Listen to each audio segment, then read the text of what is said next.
Hey guys, welcome back to Mendingmotos. Today we're going to be finishing up a few jobs on the 996 restoration. But first we're going to get started with doing a full brake job on this bike by flushing the fluids and then removing and replacing the reservoirs and some of the reservoir lines. So let's get to it.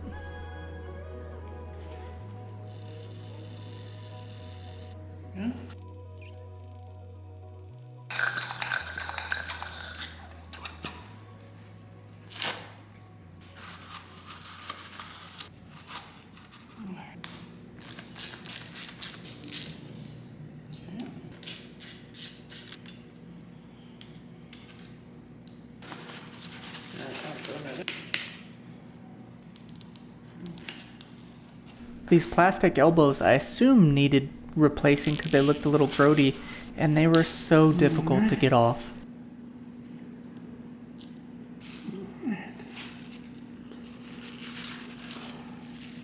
And replaced with brand new Brembo elbows.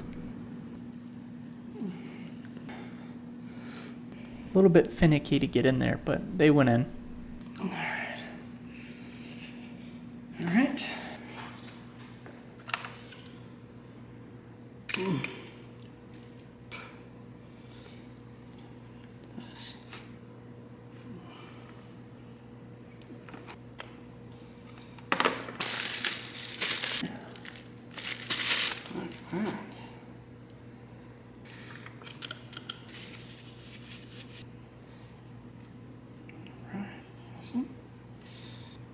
And there's that old crusty line. This came in a pack of 4. I just had to cut it to size. Same.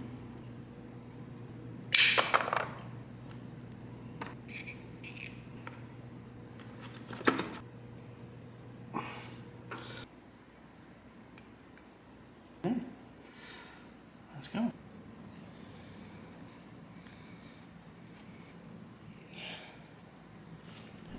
I actually ended up breaking that mounting bolt. Had to order a new one.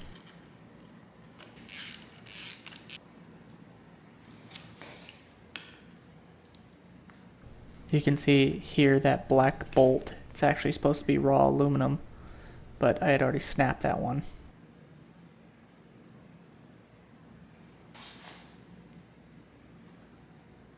If you're going to be doing your brakes, I highly recommend getting just a basic brake line pump. It doesn't have to be anything massive, just something to pull fluid through the master cylinder or even the lines a little bit quicker. Saves you a lot of time.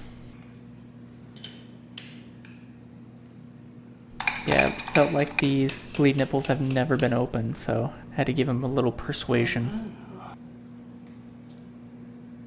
And always remember the technique is pump, pump, hold, and then open the reservoir, and then close it. Don't just have it open and keep pumping, because it will just be like a seesaw action where it goes in, comes out, goes in, come out.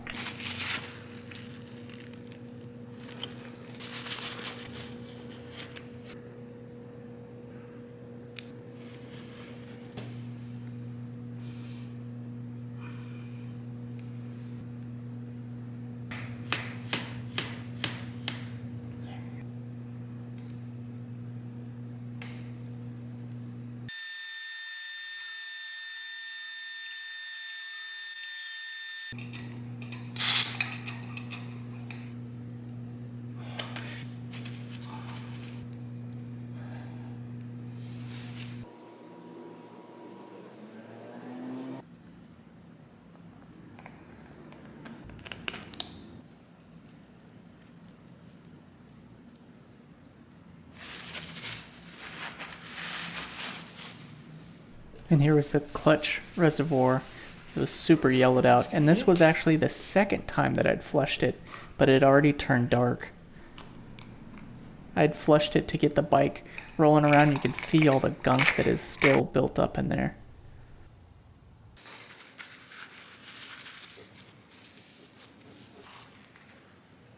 Ooh.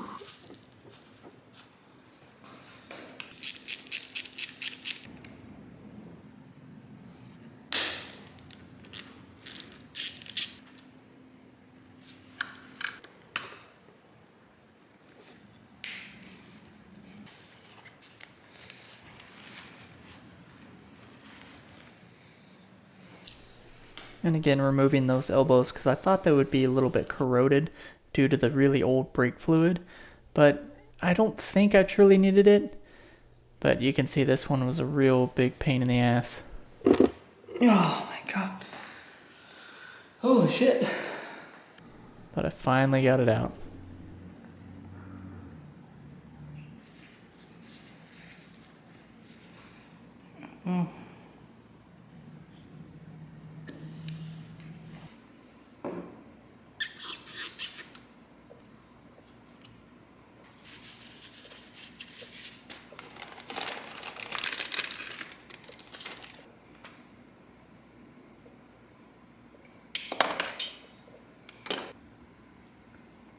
Back on there.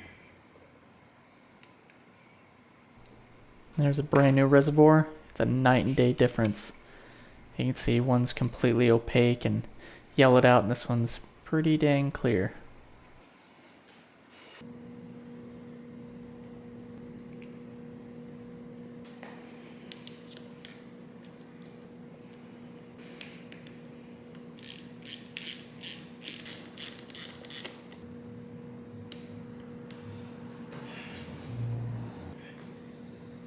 Alright.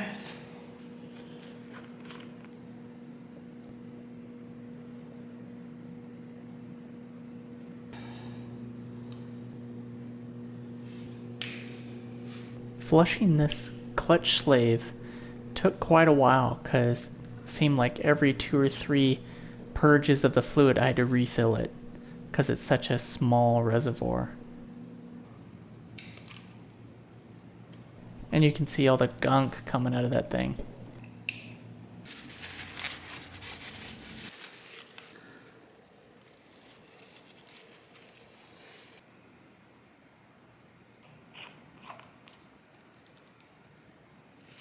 And we're all done. Just those 2 reservoirs make the bike look so much better. On to the rear.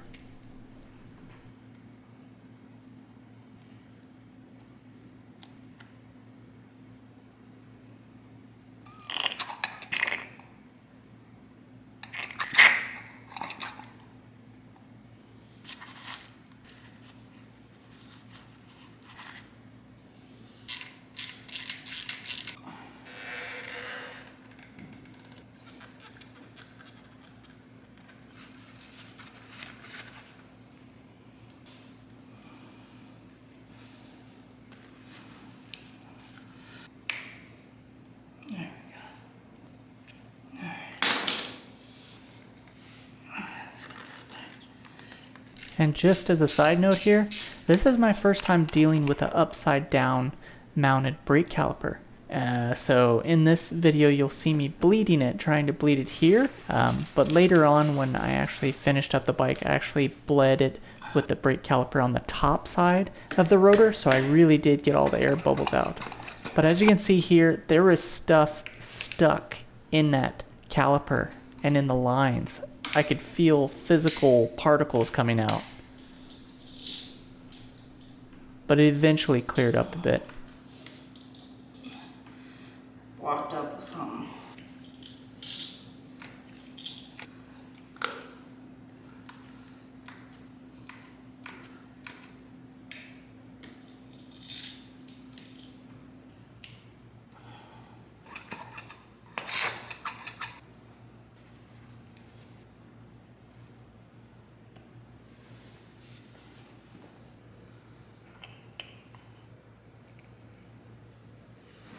This was a little small job that needed to be done. This bike was missing the shifter pad, so quick, easy fix. And then on to the crankcase breather. This was the stock OEM plastic one, and these are notorious for failing and leaking oil everywhere and possibly causing a fire hazard. So we went ahead and got a nice new aluminum one from PSR. The fit was a little bit different. I put the O-ring on it, but the O-ring actually didn't touch the crankcase. So you'll see me put a little bit of RTV on there to make sure the seal is good.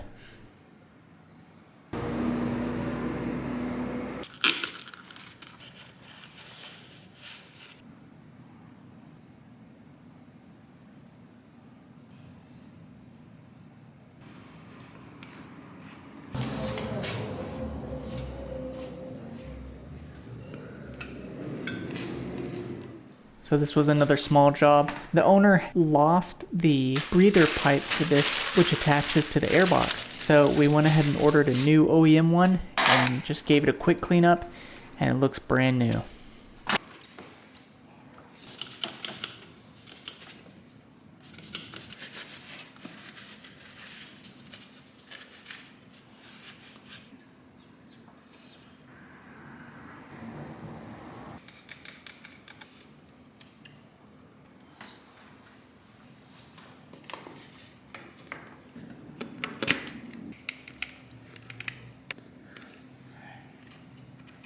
And these were some well nuts that needed to be replaced too. These are what hold this crankcase breather vessel in place.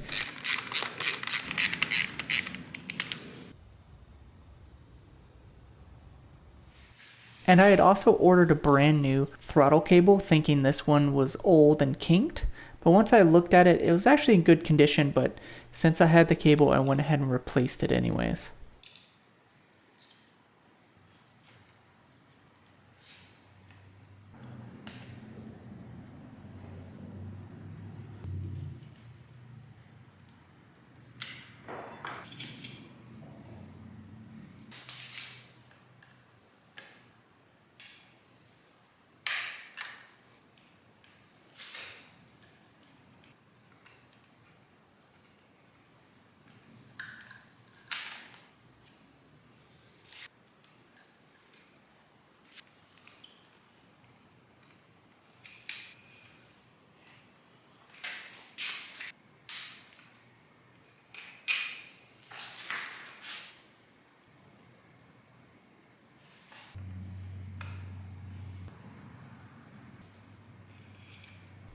And you'll see me here, I added a little bit of grease to the throttle cable because there is a little bend in it that it just kind of rubs on the housing, so I made sure that was nice and lubricated.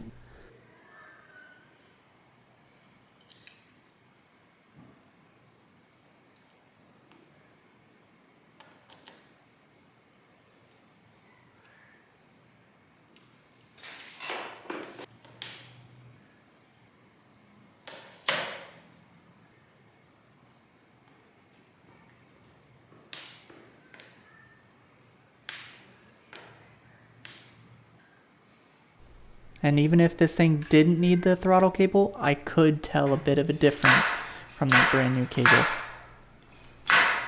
Buttery smooth. And then here was another odd job that needed to be done. The chain rail guides had completely become brittle and fallen apart. So this needed a new top and bottom one replaced.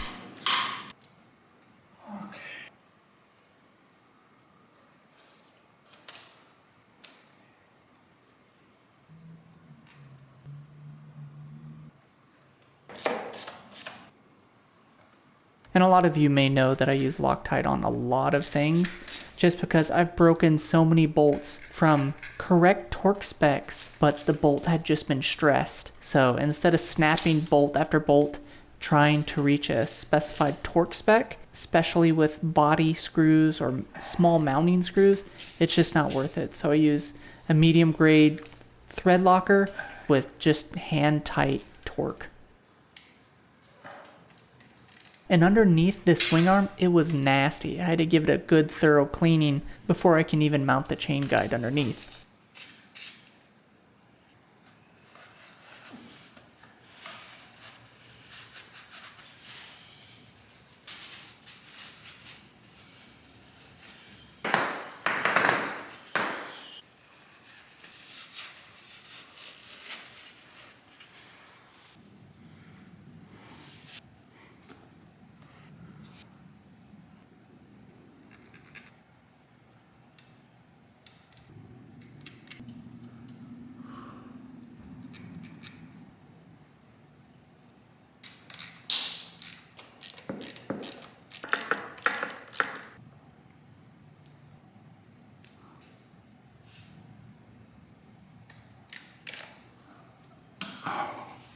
And this was another dirty job, cleaning up the chain guard.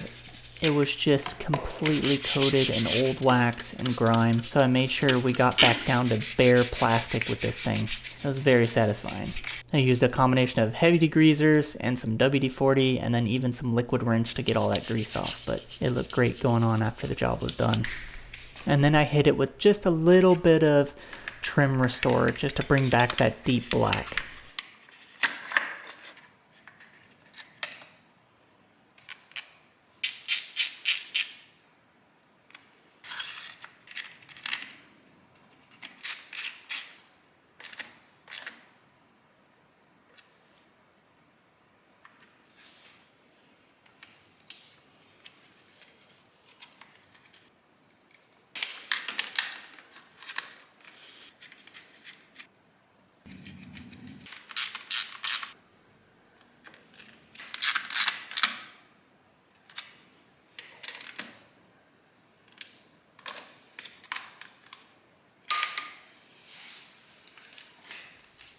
Alright, so now we're getting into the bigger jobs. We're going to be working on giving these forks a service.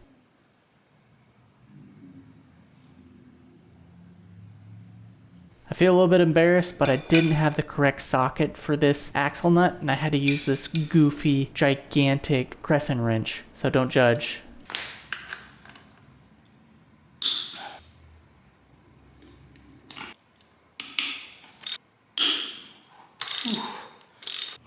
And man, these caliper bolts were on there tight.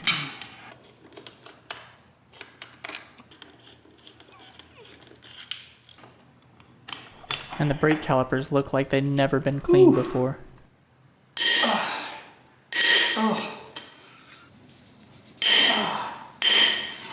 That's terrifying.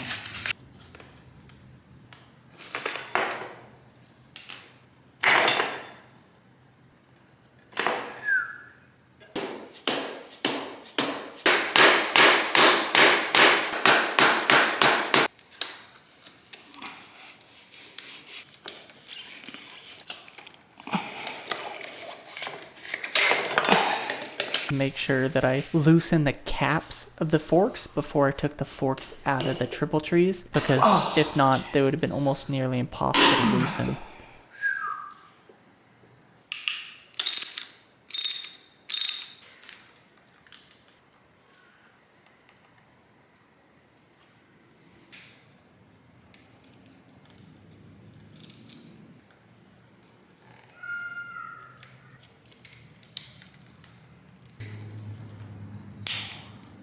And I was just taking note of what lines met up with the triple trees, so I kind of knew where the forks should be when I put them back in.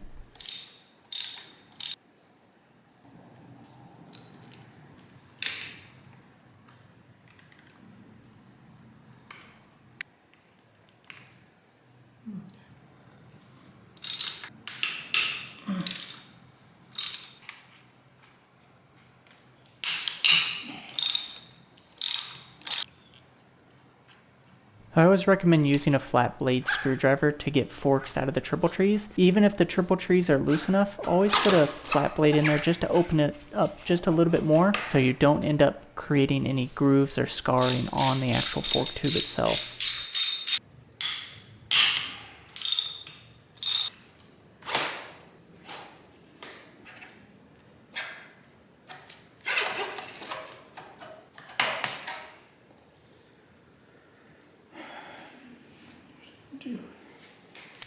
Ah, yes, this vise is amazing. I just picked this thing up from Amazon.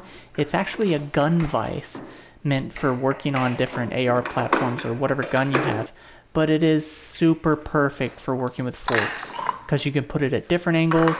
There's a foam side, there's a contoured hard plastic side, and you can take these covers off for an actual metal vise grip. It is an amazing tool.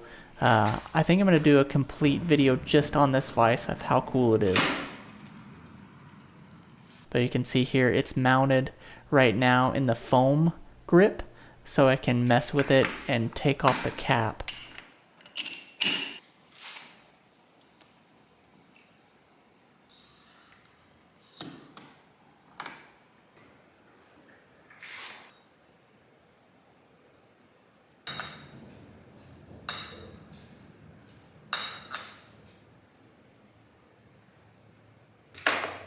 And here you see me flipping her around in order to get a better grip on the fork compressor tool. Making sure it's level. It's just some OCD stuff going down.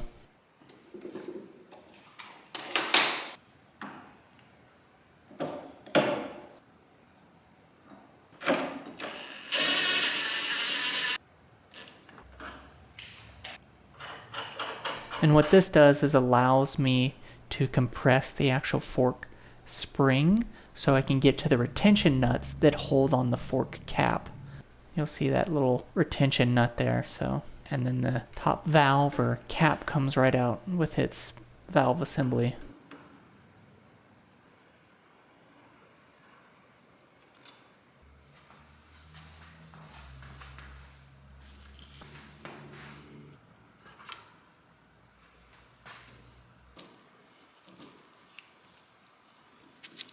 And this was an interesting part.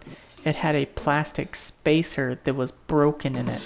It's just a bumper spacer, but it was broken.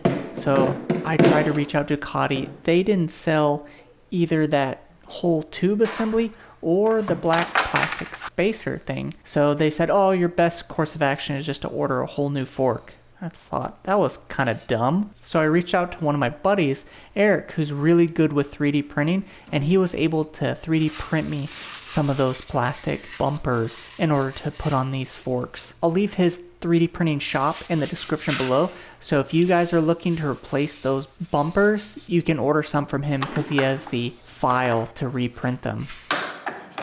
And you can see that vise, I moved it up back to 90 degrees so I was able to work on these forks horizontally while getting off all the bushings and spacers and seals. I'm just so happy with this purchase.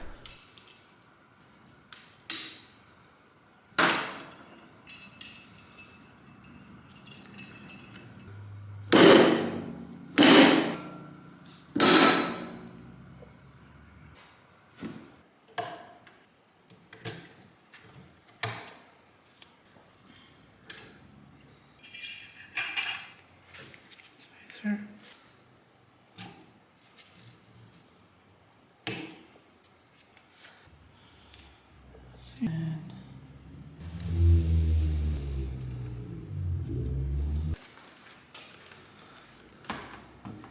And now you'll see here I'm just giving the forks a good thorough cleaning to get out all that old fork oil. Something that really surprised me was old fork oil stinks. It smells nasty. I was not expecting that. I've smelled burnt old engine oil before, but this is right up there with really varnished gas. I was so surprised how bad this stuff smelled. And then not only are we changing the fluids, we're actually changing these front fender brackets, and they made a huge difference to the overall look of these forks.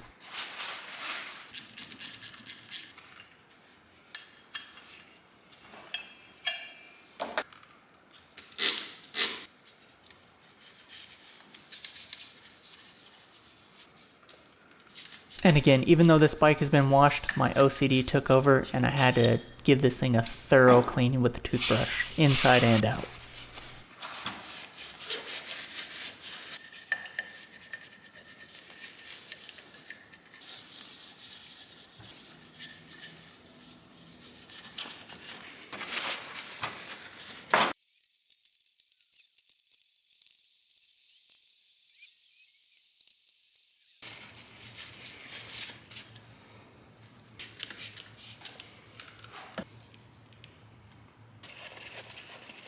And as you can see, these new front fender clips are amazing looking compared to the old yellowed out ones.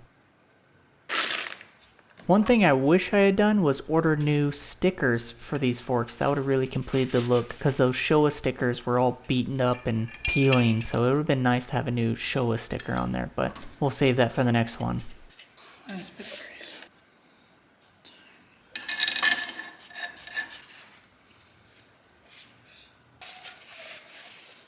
And here is the old broken spacers or bumpers or whatever they're called.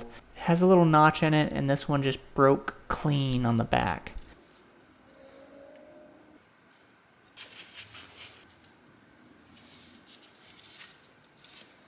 And again, here's that awesome vise, flipping things around, getting it set up for the next fork.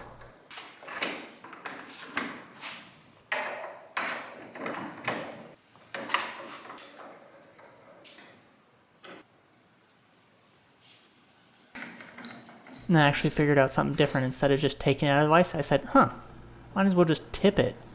And I tipped it right into the oil pan, which was super convenient. So I was actually able to let it sit there and fully drain while I worked on the other fork.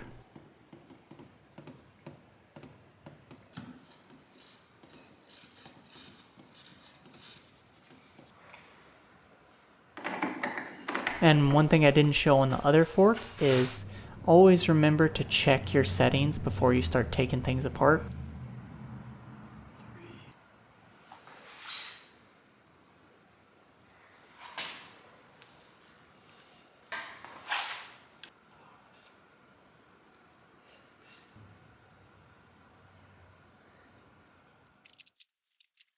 Servicing forks isn't really that difficult. Changing out the seals and maybe even the bushings, or maybe swapping a spring and changing the oil isn't that difficult. It gets a little bit more complicated when you get into changing valves and shims and shim stacks, but this was just a basic service, getting the new oil in, seeing if anything's broken, fix it, but this was pretty straightforward.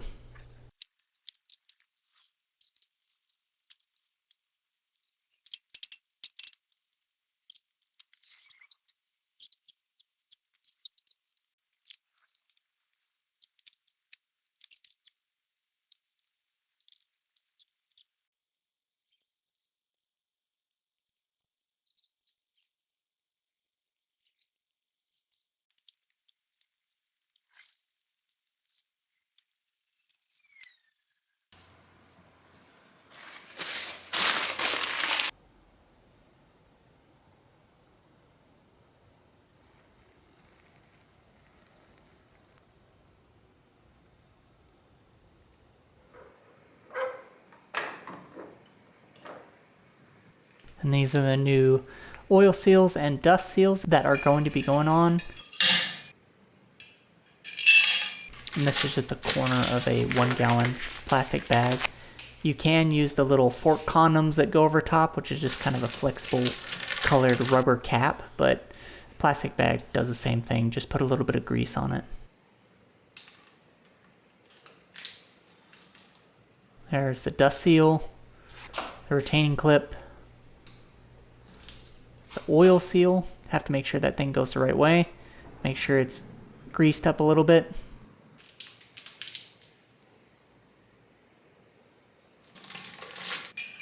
And washer. Bushing and bushing.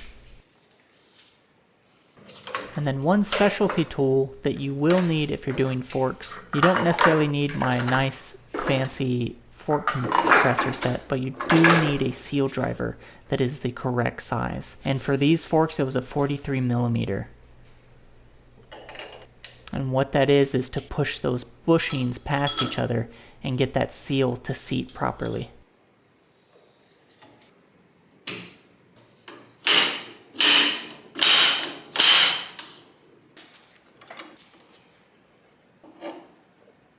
And again, here's that awesome vise that I can just rearrange, and then I can put the clip in.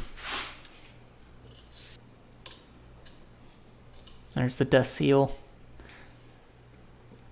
And we are all done. The fork oil I used was just recommended on the Ducati forums.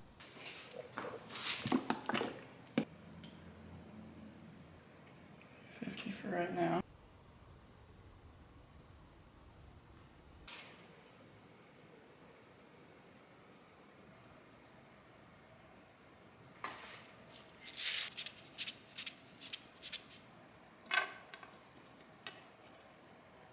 And this is to help bleed any air out of the system. I drilled 2 holes in this in order to let the oil flow out instead of building up pressure.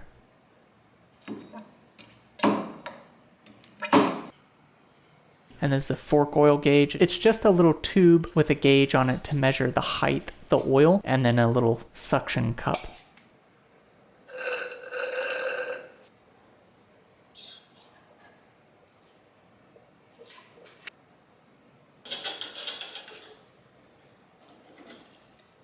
This is the replacement part that my friend Eric 3D printed for me. It was a perfect fit. The type of plastic he used is perfect enough for oil resistance and heat resistance, so didn't have to buy any OEM parts for that, which was nice. But again, I'll leave his contact info in the description below if you guys are looking for that part.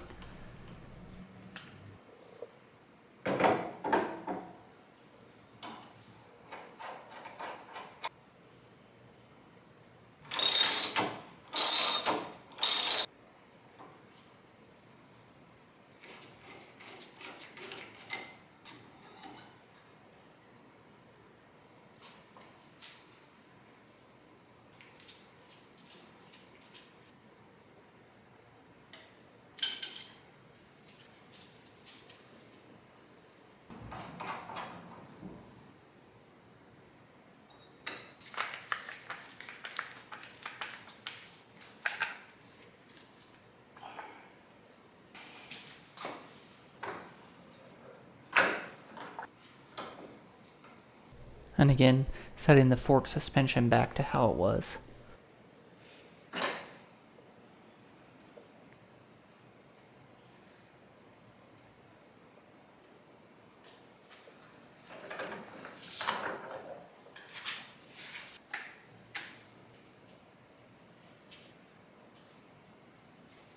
That's one fork done.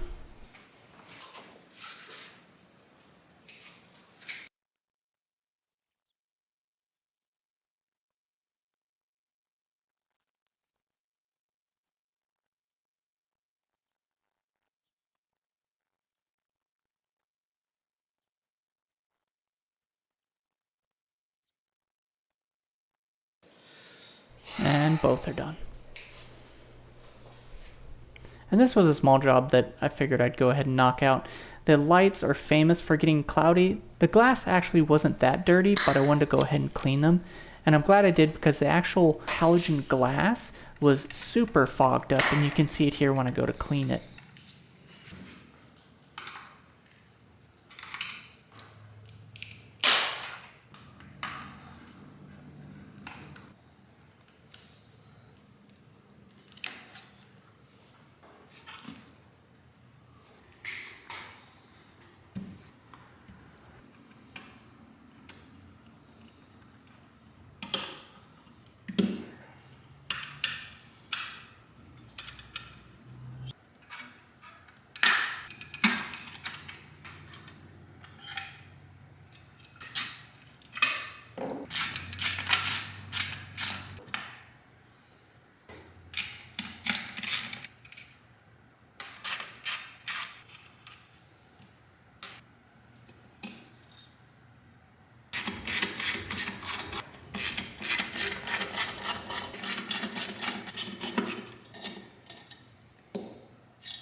It's kind of foggy.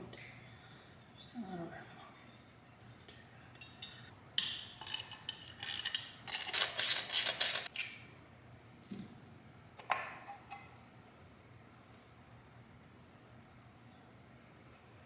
So this was just a little bit of Dawn soap and a bristle brush to get in there.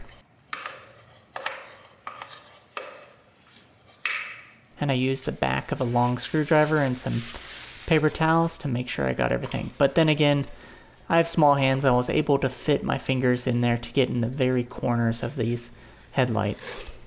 And then just use some glass cleaner to make sure everything evaporated out of there.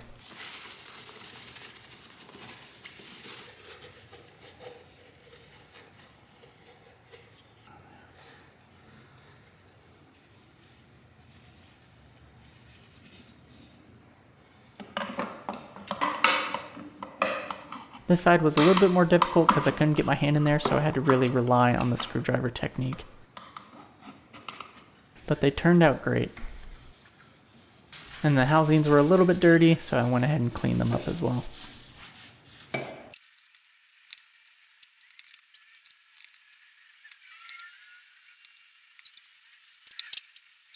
Yeah, even from a quick wipe made it better, but the inside was actually the most milky part.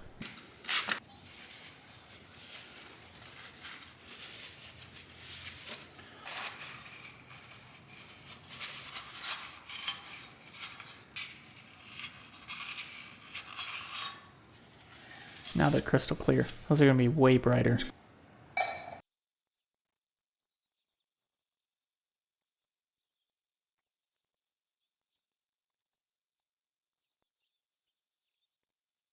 All done. And again, OCD started kicking in. I figured if those are clean, the housing needs to be clean.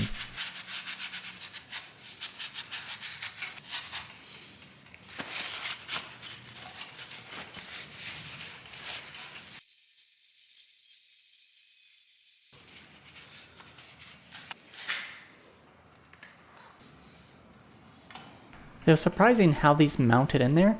It was just a pressure fit of this rubber bushing and then one screw to hold them in.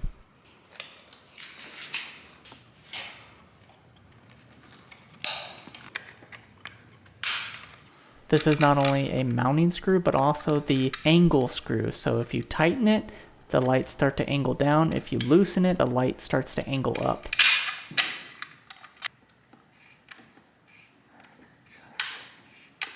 And again, look at these brake calipers. They have never been cleaned. I actually had to do a double clean on them. This was just the first attempt at cleaning them. And remember, when you're dealing with anything aluminum or anything motorcycle, always use Simple Green HD. That is the one degreaser that's safe on raw aluminum. Anything else, it'll create a crusty, corroded look. Especially Super Clean will do that. But Simple Green HD is formulated for aluminum. They have another line that's aircraft grade, but it's pretty much the same thing. It's safe for aluminum.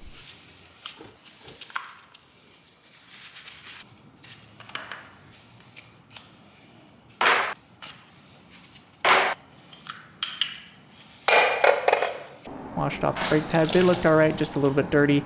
Later on I hit those with a little bit of brake clean just to make sure that they were clean as well.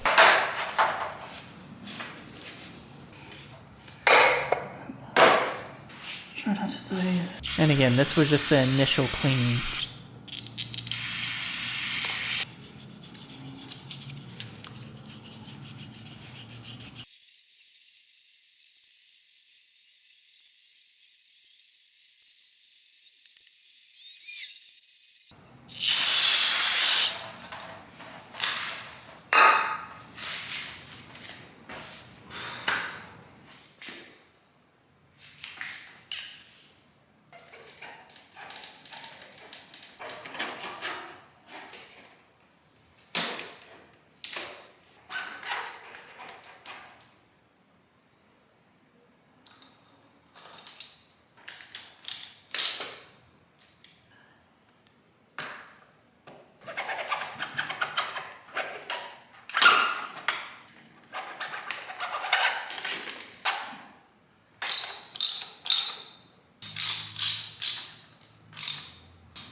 And you have to watch out for these clip-ons. There's actually a notch underneath the top triple clamp that you have to line up with them.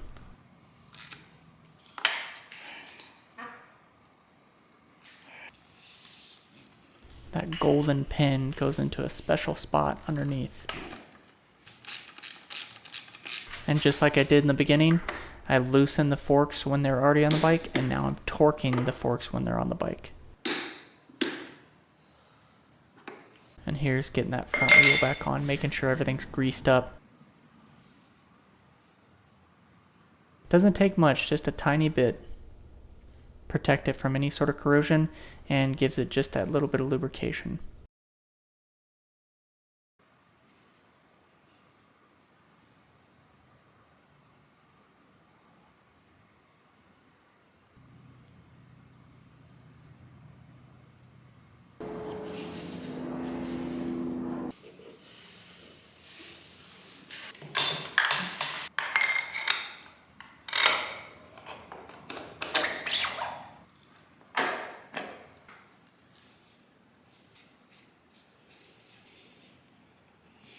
There's that funky crescent wrench again. In one of the later videos, I go through and torque the rest of the front end bolts.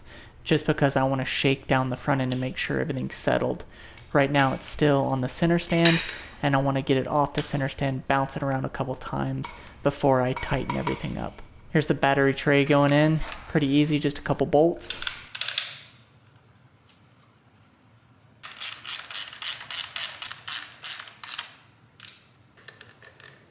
I did, however, scrub the 2 battery leads to make sure there was no corrosion on there and they had a good connection.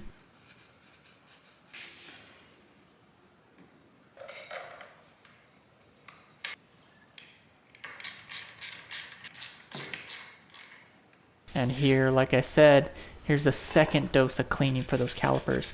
This was specifically aimed at trying to get the brake pistons moving again, because when I tested them, only maybe 1 piston was moving. So I had to go through, clean, hit the brakes a couple times, see if they're moving, go through, clean. Oh, 2 pistons are moving. You'll see me go through the whole time lapse. It took a while to get all these brake pistons moving. And this is one of the jobs that a lot of people don't think about, that it has to be done. See here, you can see a couple of them moving all now. Moving them around. Making sure I get them all clean. Because if all those brake pistons aren't moving, you don't have 100% brake pressure.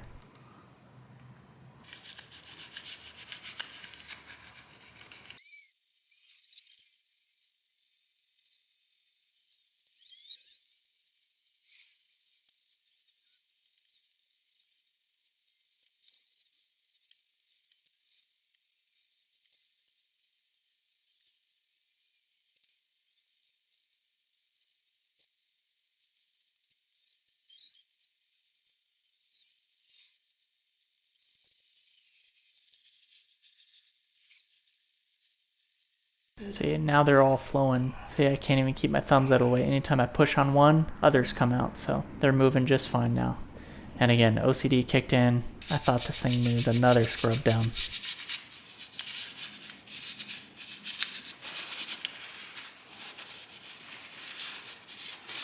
And remember to oil your brake mounting pins so the brake pads slide back and forth easily. That's another cause of dragging brake pads, is your pin isn't greased. Doesn't need a lot, just a little bit.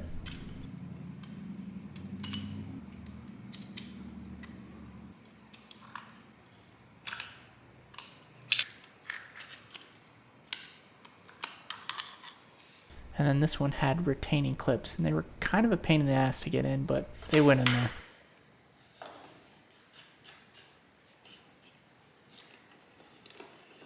And like I said earlier, these bolts are just hand tight because I'm going to bounce the front end to make sure everything settles where it wants to be. But that is it, guys. The whole front end is all done.